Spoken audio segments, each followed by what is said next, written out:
Mari kita berdoa. Ya Tuhan Bapa di surga, terima kasih untuk hari Sabat yang Engkau berikan bagi kami. Kami bersyukur 1 minggu pekerjaan kami Tuhan telah berkati.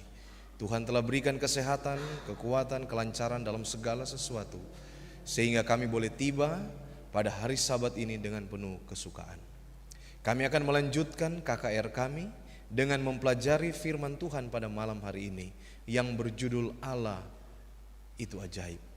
Tuhan kiranya memberkati agar firman ini benar-benar menguatkan iman percaya kami kepada Tuhan. Ini doa kami bersama-sama dengan hamba-Mu. Di dalam nama Yesus kami berdoa. Amin. Selamat hari Sabat bagi kita semuanya.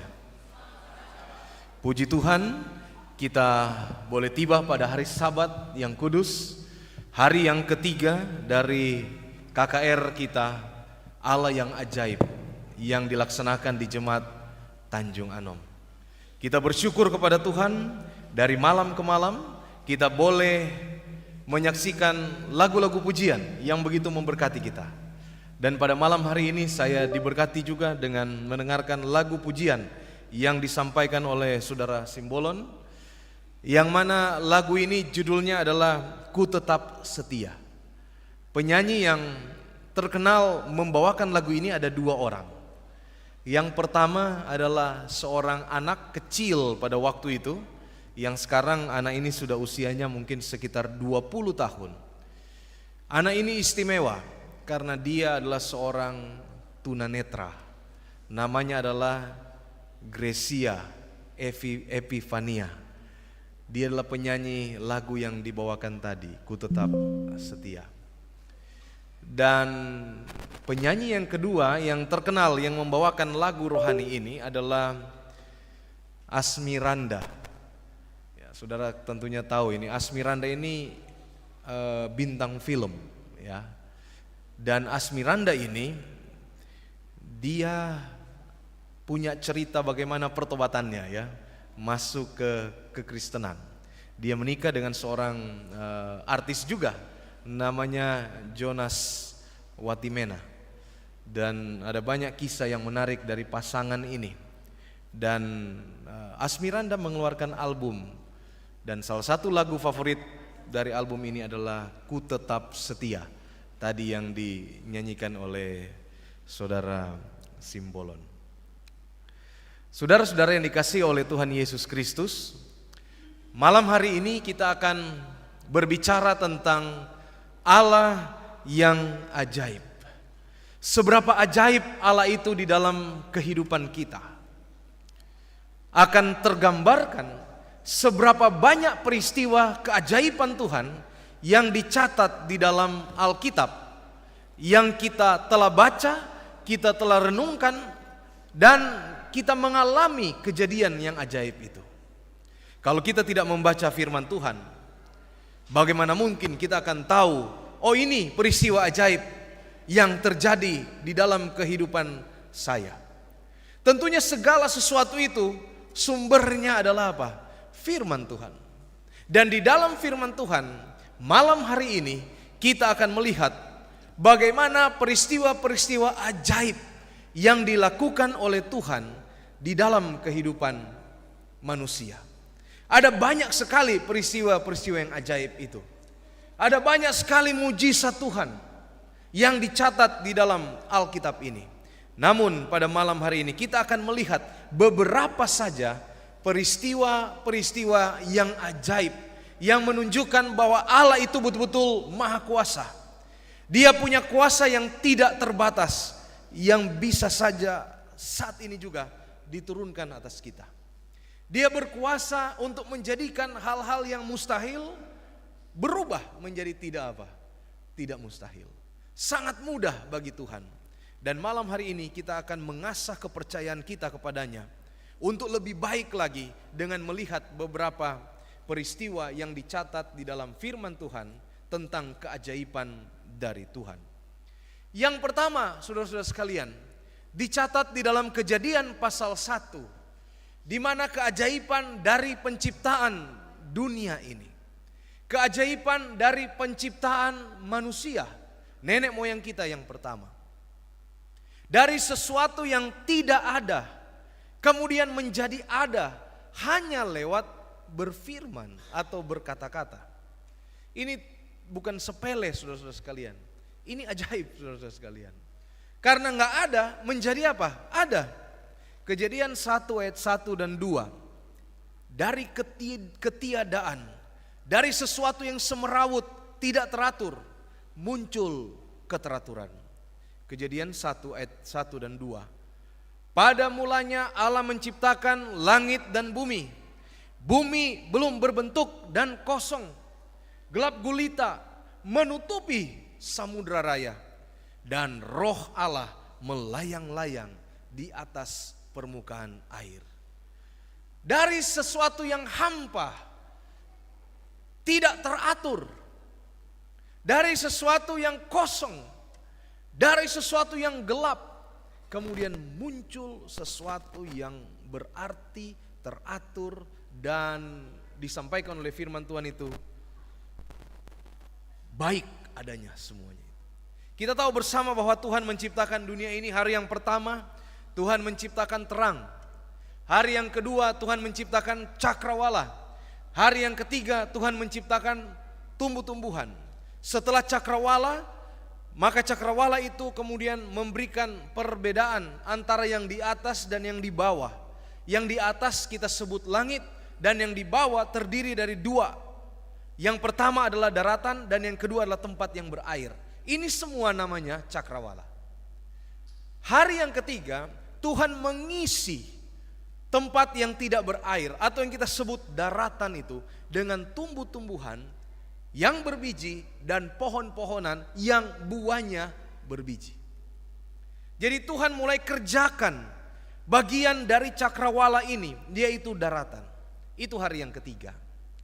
Hari yang keempat Tuhan mengerjakan lagi bagian dari cakrawala yang ada di atas, di udara, di langit. Yaitu dengan menciptakan apa? Benda-benda apa? Benda-benda penerang. Kita akui sekarang ini benda penerang itu ada 3. Yang pertama adalah matahari yang menguasai siang, dan 2 benda penerang yang menguasai malam, yaitu bulan dan bintang. Teknologi berkembang pesat. Thomas Alva Edison menemukan lampu pijar setelah ribuan kali mengadakan eksperimen. Dari sosok Thomas Alva Edison kita belajar soal tidak boleh putus asa, tidak boleh mudah menyerah, harus gigih, harus resilience, harus tabah, lakukan terus menerus. Karena kita tidak tahu, mungkin saja ada keberhasilan setelah ini. Yang perlu kita lakukan adalah terus menerus. Seperti Thomas Alva Edison. Kalau dia berhenti pada percobaan yang ke-900, mungkin kita tidak ada lampu pada hari ini. Atau mungkin orang lain yang akan menemukan. Tapi karena dia lakukan percobaan terus menerus, ratusan kali lewat, masuk ke ribuan kali, dia temukanlah lampu apa? Pijar. Sebagai alat, benda penerang temuan dari apa? Manusia. Tetapi ketika dunia diciptakan, hanya 3 benda penerang yang Tuhan isi di cakrawala kita. Dan itu terjadi pada hari yang keempat. Hari yang kelima, Tuhan mengisi bagian dari cakrawala dunia ini yang lain, yaitu yang ada airnya. Tuhan taruh di sana, ciptakan di sana makhluk-makhluk yang berkeriapan di dalam air. Yang sekarang ini kita sebut ya ikan-ikanan. Ada di sana ikan. Ada makhluk hidup di dalam apa? Di dalam air. Itu hari keberapa? Itu hari ke-5. Dan sebagian binatang yang ada di daratan dibuat oleh Tuhan. Lalu hari yang ke-6, Tuhan menjadikan apa? Kita sebut saja di pagi hari, Tuhan ciptakan binatang-binatang yang apa? Yang besar. Firman Tuhan berkata di dalam Kejadian 1 ayatnya yang ke-12, 24 dan 25. Berfirmanlah Allah, hendaklah bumi mengeluarkan segala jenis makhluk yang hidup, ternak dan binatang melata dan segala jenis binatang liar. Dan jadilah demikian. Allah menjadikan segala jenis binatang liar, segala jenis ternak, segala jenis binatang melata di bumi. Allah melihat bahwa semuanya itu baik. Jadi diisi daratan ini dengan binatang-binatang. Dan kemudian yang terakhir, apa yang Tuhan ciptakan yang terakhir? Yang Tuhan ciptakan terakhir adalah ras manusia, ras kita, yaitu nenek moyang kita yang pertama. Ayat 26 firman Tuhan berkata, berfirmanlah Allah, baiklah kita menjadikan manusia menurut gambar dan rupa kita. Jadi saudara-saudara sekalian, di dalam ayat ini ada satu kata di sana disebutkan kita. Ini betul-betul mengindikasikan dengan pasti bahwa oknum kealahan ini tidak singular, ya. Satu orang, tapi dia lebih dari apa? Lebih dari satu. Kalau kita lihat saja di ayat yang pertama, paling tidak sudah ada dua oknum kealahan di ayat 1 dan 2. Ada Allah di sana dan ada roh Allah di sana. Memang benar oknum kealahan itu ada lebih dari satu. Lalu disebutkan di dalam ayat ini, supaya mereka berkuasa atas ikan-ikan di laut dan burung-burung di udara. Dan saudara sekalian, kita manusia yang diciptakan oleh Tuhan ini, memang Tuhan berikan kita keistimewaan. Kenapa? Karena kita diberikan kuasa untuk menguasai, apa disebutkan di sini? Menguasai apa? Binatang-binatang. Kita punya kuasa untuk itu.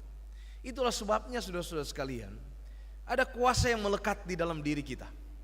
Kita punya naluri untuk menguasai, saudara-saudara sekalian. Punya naluri alamiah untuk menguasai. Tapi ingat saudara-saudara sekalian, yang Tuhan kasih kepada kita berkuasa atas, disebutkan di sini apa? Ikan-ikan di laut, burung-burung di udara, ternak. Spesifiknya seperti itu. Dan atas seluruh bumi. Tidak disebutkan di sana berkuasalah atas orang lain. Tidak. Kenapa? Karena kita sudah belajar malam yang lalu, setiap manusia punya kebebasan masing-masing yang ditentukan oleh dirinya sendiri. Tidak boleh kita atur-atur orang lain. Masing-masing orang punya kebebasan dan kita tidak bisa menguasai orang lain. Biarkan orang lain dengan jalannya masing-masing, kita atur jalan kehidupan kerohanian kita masing-masing. Lalu apalagi keistimewaan daripada manusia yang pertama ini? Ayat 28, beranak cuculah, bertambah banyaklah, penuhilah bumi dan taklukkanlah itu. Kembali diulangi lagi, berkuasalah atas ikan-ikan di laut dan segala macam. Beranak cucu bertambah banyak. Ini juga salah satu tugas istimewa yang Tuhan berikan kepada manusia yang pertama.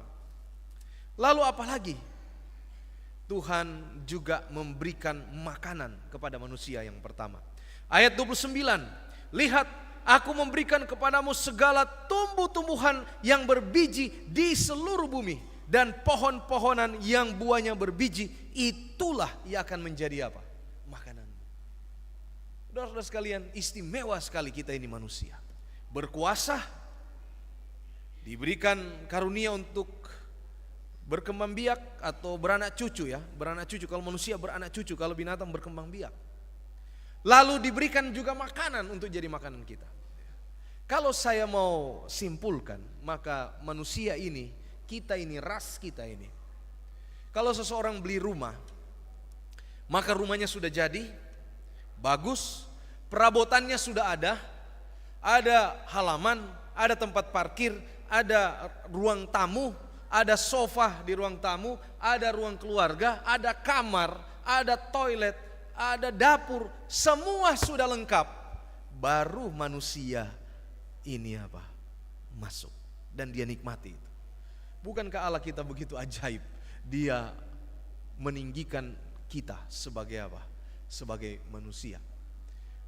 Oleh karena itu, kalau keajaiban seperti ini kita rasakan, tidak ada alasan bagi kita untuk tidak setia kepada apa?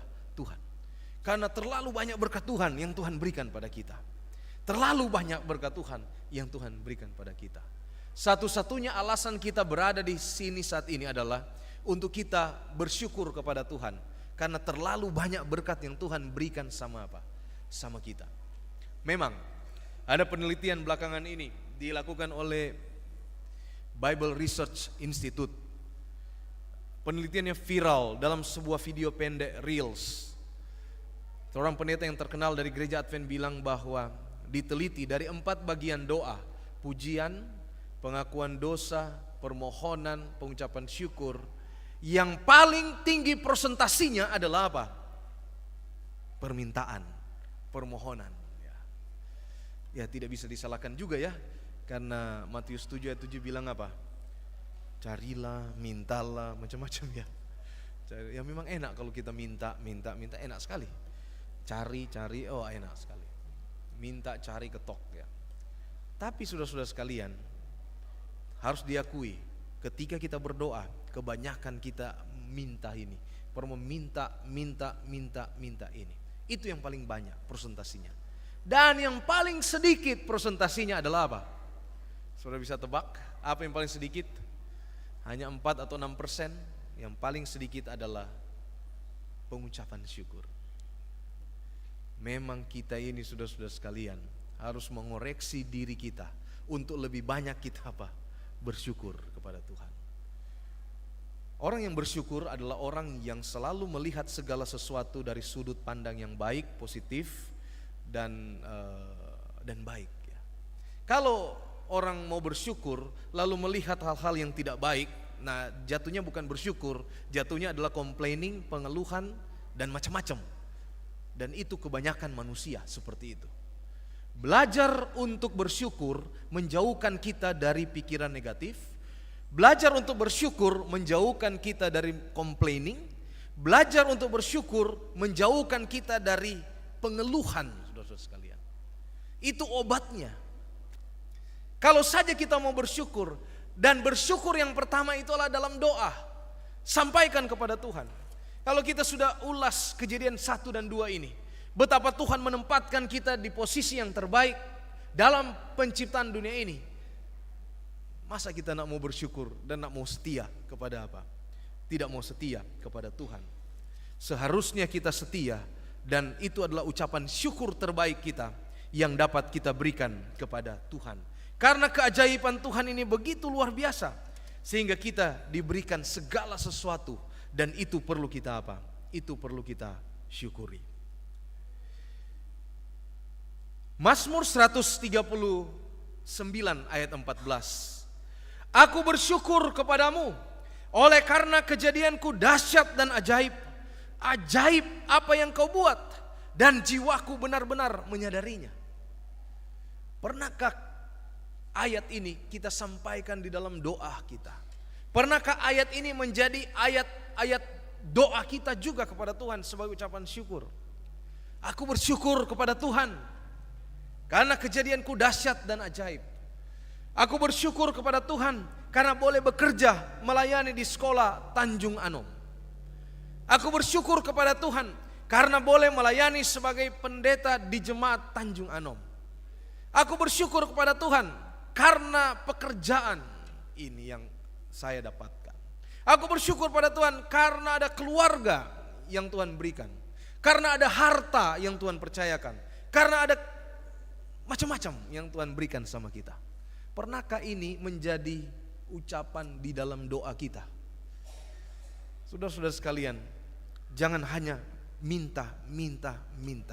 Banyakin syukur dan syukur kepada Tuhan di dalam setiap doa kita. Mazmur 77 ayat 15. Engkaulah Allah yang melakukan keajaiban. Engkau telah menyatakan kuasamu di antara bangsa-bangsa. Saudara-saudara sekalian, Allah kita Allah yang maha besar. Banyak mujizat yang dapat terjadi oleh karena kita menyembah Allah yang penuh dengan keajaiban.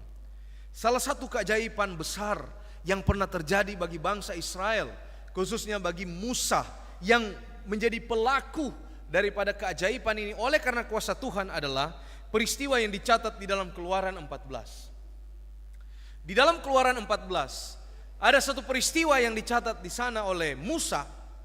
Musa record betul bagaimana keajaiban yang terjadi, yang Musa sendiri adalah pelaku dari keajaiban itu oleh karena Tuhan kasih kuasa sama dia.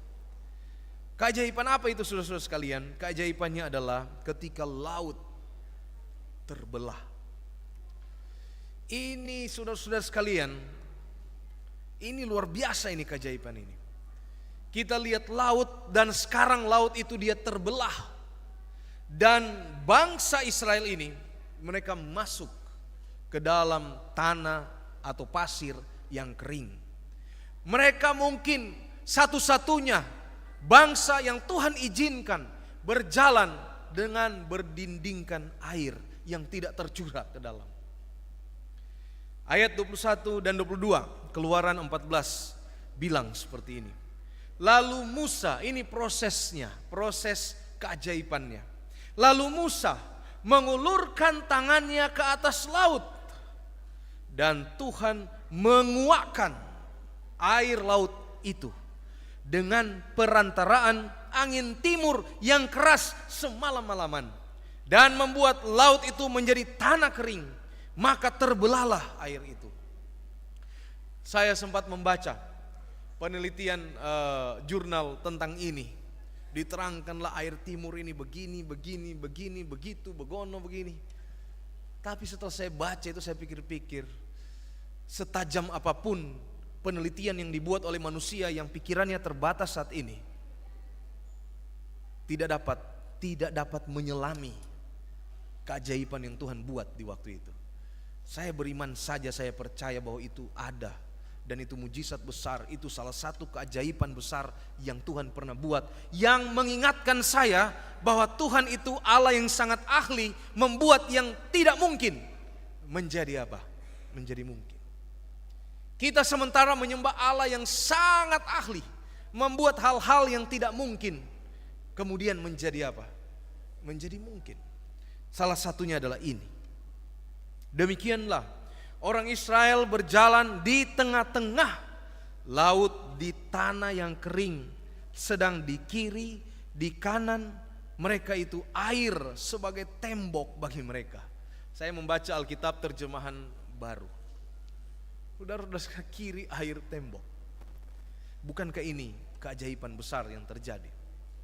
Tetapi saudara-saudara sekalian, kita tidak berhenti melihat keajaiban ini.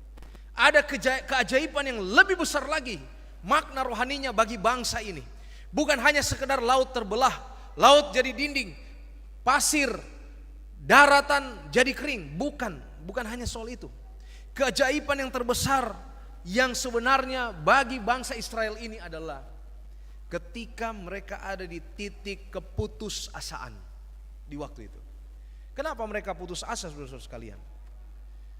Sudah menyerah titik akhir ini. Kenapa?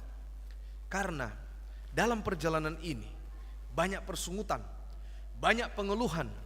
Mereka tadinya hidup enak di Goshen, sekarang harus berjalan ikut Musa. Banyak problem di antara mereka. Tiba di satu titik, saudara-saudara sekalian, ketika mereka berjalan sebagai bangsa, tiba di satu titik tidak ada jalan lagi. Yang ada hanyalah apa? Lautan. Ellen White bilang, kiri dan kanan itu adalah apa? Tebing-tebing. Jalan satu-satunya. Tidak bisa kemana-mana lagi. Nggak mungkin mau naik tebing kiri kanan. Nggak mungkin mau ke depan, laut. Ya. Nggak mungkin mau bikin perahu cepat-cepat lalu naik perahu. Nggak mungkin. Dan yang lebih membuat mereka ini putus asa dan penuh dengan ketakutan adalah di belakang. Sementara datang apa? Firaun dengan kecepatan tinggi, dengan kereta kudanya, dengan pasukannya datang menuju mereka. Dan tujuan Firaun menuju mereka ya sudah pasti tujuan mencelakakan. Ini saudara-saudara sekalian yang membuat keajaiban itu menjadi begitu luar biasa bagi bangsa ini. Di saat tidak ada lagi jalan, Di saat tidak ada lagi solusi, depan, muka, belakang, kiri, kanan, tidak ada lagi jalan keluar. Ternyata pertolongan terbaik itu datang dari mana? Datang dari atas. Pernahkah saudara-saudara dalam kehidupan saudara mengalami situasi yang sama? Ketika rasanya sudah gak ada jalan keluarnya, sudah buntu ini, sudah gak tahu mau kemana lagi. Ingat peristiwa Keluaran 14. Pertolongan itu datang dari atas. Jangan banyak berharap sama manusia. Berharaplah pada Tuhan. Karena kalau kita berdoa sama Tuhan, Tuhan bisa gerakkan siapa saja yang Dia mau untuk menolong kita di situasi yang sesak dan sulit. Seringkali tanpa berkata-kata, pertolongan itu apa? Datang. Banyak hal seperti itu. Yang kita butuhkan adalah apa? Percaya, tingkatkan iman, kepercayaan kita kepada apa? Kepada Tuhan. Terlalu banyak cerita kalau kita mau bicara soal bagaimana keajaiban Tuhan di dalam kehidupan kita. Banyak sekali. Tetapi salah satu keajaiban Tuhan yang paling besar yang Tuhan berikan kepada kita, bahkan kepada dunia ini, adalah ketika Dia datang ke dunia ini. Dia datang sendiri ke dunia ini. Sehingga kita mengenal istilah Immanuel. Apa arti Immanuel? Matius pasal yang pertama ayat 18 sampai 25 bercerita tentang Immanuel. Immanuel adalah Allah beserta kita. Ini adalah ringkasan dari datangnya oknum kealahan itu ke dunia ini. Peristiwa yang di luar logika nalar manusia. Bagaimana mungkin? Ayat 18 bilang begini, bagaimana mungkin ayat 18 yang terjadi? Kelahiran Yesus Kristus adalah seperti berikut. Kelahiran Yesus Kristus adalah seperti berikut. Pada waktu Maria ibunya bertunangan dengan Yusuf, ternyata Maria mengandung dari Roh Kudus sebelum mereka hidup sebagai suami istri. Nggak bisa dipikirkan secara logika, saudara-saudara sekalian. Karena Maria mengandung lewat Roh Kudus. Ini hanya bisa diselami oleh iman. Karena iman artinya adalah percaya pada sesuatu yang tidak kelihatan. Bukankah ini keajaiban yang besar? Maria, dia dikandung oleh oknum kealahan Roh Kudus. Sulit dijelaskan, saudara-saudara sekalian. Karena ini memang beda. Pengetahuan butuh logika, tapi kerohanian butuh iman, bukan logika. Logika penuh dengan penjelasan. Iman, ya dan amin. Kita terima.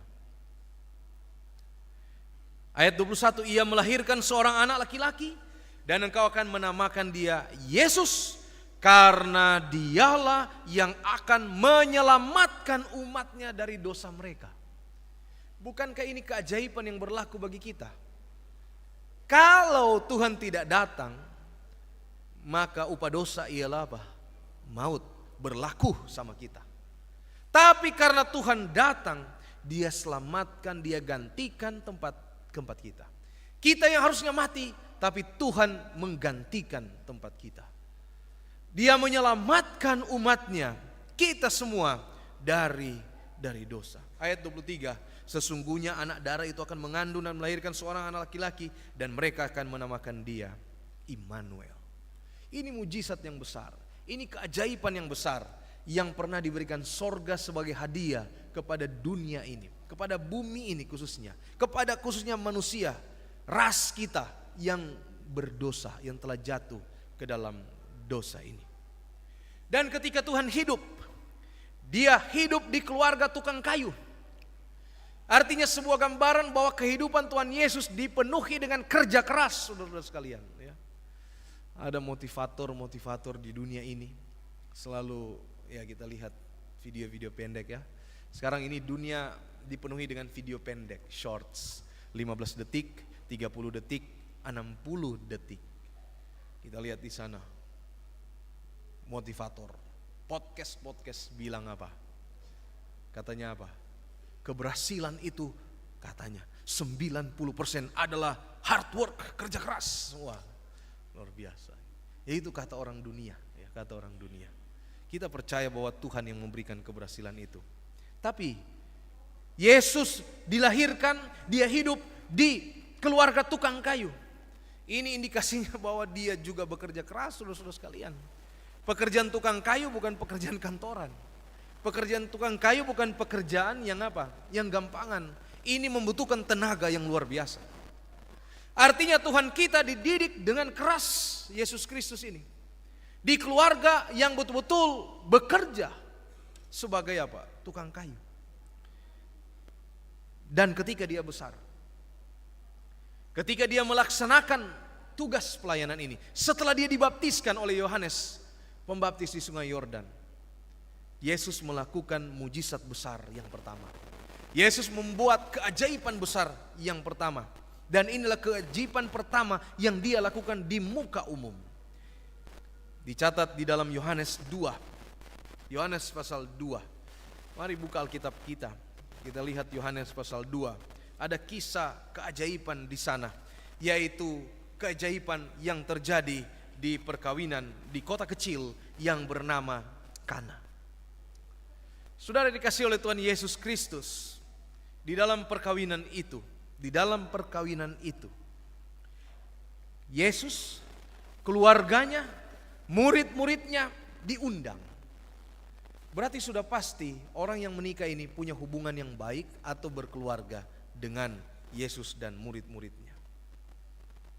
Ketika itu katanya mereka kekurangan anggur. Dan Alkitab mencatat yang notis pertama kali,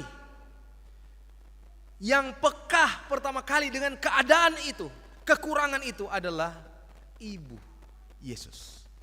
Jadi ibu-ibu memang Tuhan karuniakan rasa kepekaan terhadap segala sesuatu. Peka dia, ada kekurangan ini, kita harus bantu. Di sana ada kekurangan ini, kita harus bantu. Ini membutuhkan bantuan kita harus bantu. Itu perasaan dari apa? Ibu Yesus. Mereka kehabisan anggur. Ibu Yesus berkata kepada Yesus. Dan apa yang terjadi saudara-saudara sekalian? Yesus bilang kepada karyawan-karyawan atau pelayan-pelayan itu, kerja, ya. Kerja keras, ya. Tidak serta-merta terjadi mujizat, tidak. Kerja. Kerjanya apa? Ini kerjanya. Ayat 7 Yohanes 2.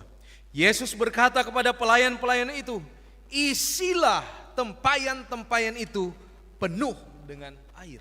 Ada kerja keras di sana saudara-saudara sekalian. Isi. Yesus tidak serta-merta mujizat terjadi, tidak. Ada kerja keras. Ingat tadi saya hubungkan dengan dia hidup di keluarga tukang kayu, yang juga saya yakin itu dipenuhi dengan roh kerja keras. Isi tempayan, kerja keras. Setelah itu penuh dengan air. Ayat 8, tidak ada basa-basi yang lain. Langsung ayat 8 bilang, lalu kata Yesus kepada mereka, kata Yesus. Kembali Yesus hanya berfirman, berkata-kata, cedoklah dan bawalah itu kepada pemimpin apa? Pesta. Saudara, mujizat Tuhan sepersekian detik terjadi setelah kerja keras. Setelah bekerja, mujizat Tuhan terjadi.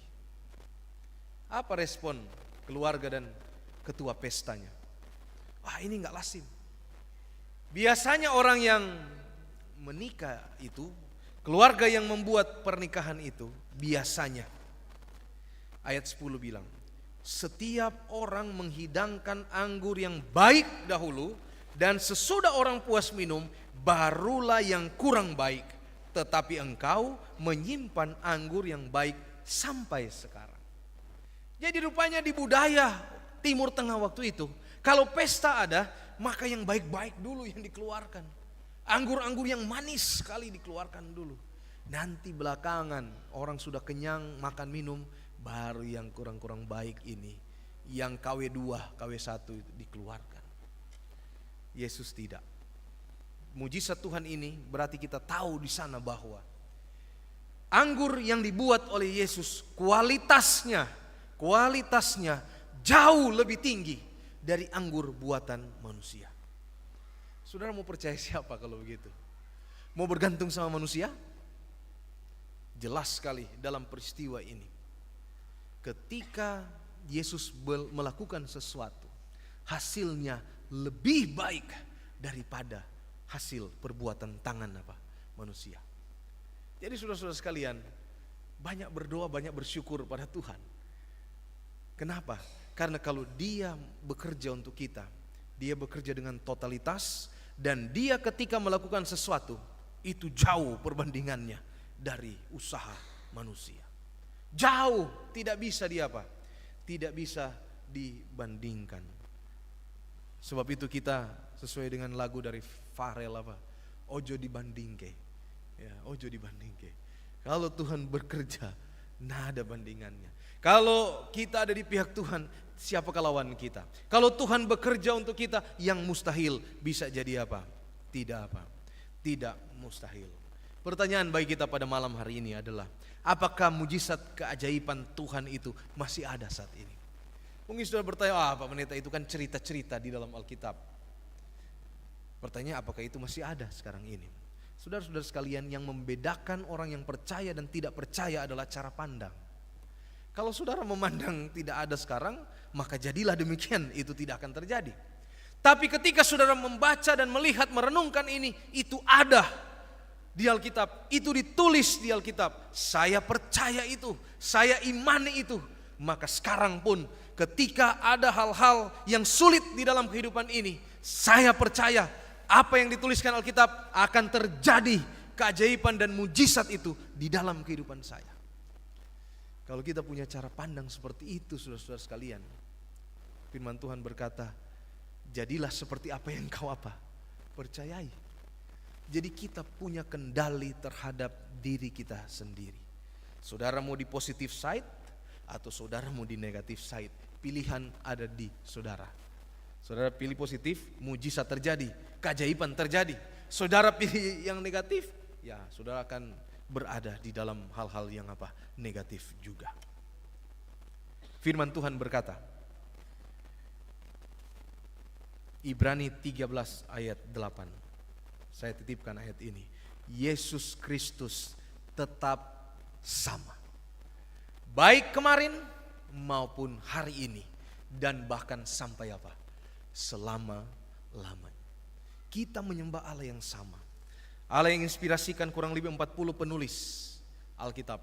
Yang menuliskan Alkitab ini kurang lebih 1500 tahun. Penulis yang pertama Musa, penulis yang terakhir Yohanes di Pulau Patmos. Allah yang telah menginspirasikan orang-orang untuk berbicara atas nama Tuhan adalah Allah yang sama. Allah yang membuat mujizat di Alkitab ini adalah Allah yang sama, yang hadir pada saat ini. Allah yang menciptakan dunia ini, Allah yang menciptakan Adam dan Hawa adalah Allah yang sama yang kita sembah hari ini. Allah yang membuat keajaiban lewat Musa membelah laut, Allah itu juga Allah yang sama yang kita sembah hari ini. Allah yang datang ke dunia ini lewat Yesus Kristus, yang diberi nama Immanuel, Allah beserta kita. Itu adalah Allah yang sama yang tetap menyertai kita sampai dengan hari ini, bahkan sampai selama-lamanya. Allah yang telah membuat keajaiban lewat mujizat air menjadi anggur adalah Allah juga yang sama, yang dapat membuat mujizat yang sama juga kepada kita untuk situasi apapun di dalam kehidupan kita. Ellen White di dalam Selected Messages Book 1 halaman 336, perubahan hati manusia, perubahan karakter manusia adalah mujizat terbesar yang dapat terjadi. Perubahan hati, pertobatan orang itu adalah mujizat, itu adalah keajaiban juga. Besok kita akan lihat 3 jiwa yang memang kita persiapkan, sudah belajar firman Tuhan, sudah hadir rutin di acara-acara ibadah. Mereka akan dibaptiskan besok. Kita sudah ajar mereka, kita sudah lakukan yang terbaik yang dapat kita lakukan untuk mereka. Mereka sudah hadir di dalam setiap ibadah-ibadah kita. Besok mereka akan dibaptiskan. Dan itu adalah apa? Mujizat yang besar. Itu juga adalah bagian dari keajaiban dunia. Karena mereka berubah hatinya dari dunia menjadi apa? Sorga. Mereka menerima Yesus sebagai juru selamat pribadi mereka. Ada satu lagu yang terkenal, saudara-saudara sekalian. Saya ingin tutup firman ini dengan menceritakan lagu ini. Lagu terkenal yang dinyanyikan oleh hampir semua umat Kristen di atas dunia ini. Banyak lagu-lagu Kristen kontemporer muncul akhir-akhir ini, tetapi lagu ini tidak hilang dari peredaran. Lagu ini judulnya adalah Amazing Grace. Kasih karunia Tuhan yang begitu ajaib. Amazing Grace. Ditulis oleh John Newton. Yang saya mau ceritakan adalah, saudara-saudara sekalian, lagu ini tidak muncul dari kehidupan John Newton waktu senang, waktu dia sudah jadi pendeta yang hebat. Tidak. Lagu ini, syairnya ditulis oleh John Newton. Dia tulis ketika dia berada di tengah laut dekat pelabuhan di negara Irlandia. Di sebuah kapal, yang mana kapal itu berisi budak-budak. John Newton adalah pengusaha budak. Dia membawa budak-budak dari benua tertentu untuk dipekerjakan di benua yang lain. Dan di dalam perjalanan itu rupanya terjadi hal yang tidak diduga. Alam mengamuk, saudara-saudara sekalian. Dan di situasi yang antara hidup dan mati ini muncullah syair lagu ini, Amazing Grace, how sweet the sound. Dan ini, saudara-saudara sekalian, syairnya sampai hari ini tetap orang nyanyikan. Artinya apa, saudara-saudara sekalian? Berbicara soal keajaiban Tuhan, itu datang dari masa-masa yang sukar sulit. Itu seringkali datang dari situasi yang pelik, yang sulit. Baru kita menemukan di sana ada keajaiban Tuhan, ada mujizat Tuhan. Kalau situasi tenang-tenang saja, kalau situasi mungkin segala sesuatu ada, mungkin kita gagal melihat mujizat Tuhan. Tetapi temukanlah mujizat itu juga di situasi yang damai dan penuh sukacita, dengan selalu bersyukur kepada Tuhan. Memang mujizat banyak terjadi, keajaiban banyak terjadi di situasi yang sukar. Tetapi jangan lupa juga, ketika situasi aman, tentram, damai, bahagia, sukacita, temukan juga mujizat Tuhan di sana, keajaiban Tuhan, dengan selalu bersyukur kepada Tuhan. Nyatakan syukur dengan menyanyikan lagu-lagu pujian. Dan lagu yang saya ceritakan pada malam hari, Amazing Grace, adalah lagu yang betul-betul mengekspresikan bagaimana kita mensyukuri akan mujizat, keajaiban Tuhan, kasih karunia Tuhan yang begitu luar biasa yang Tuhan berikan kepada kita sebagai manusia. Tuhan kiranya memberkati kita semua sepanjang setengah minggu ini. Ada kebangunan rohani yang besar yang dapat terjadi dalam kehidupan kita lewat KKR ini. Amin.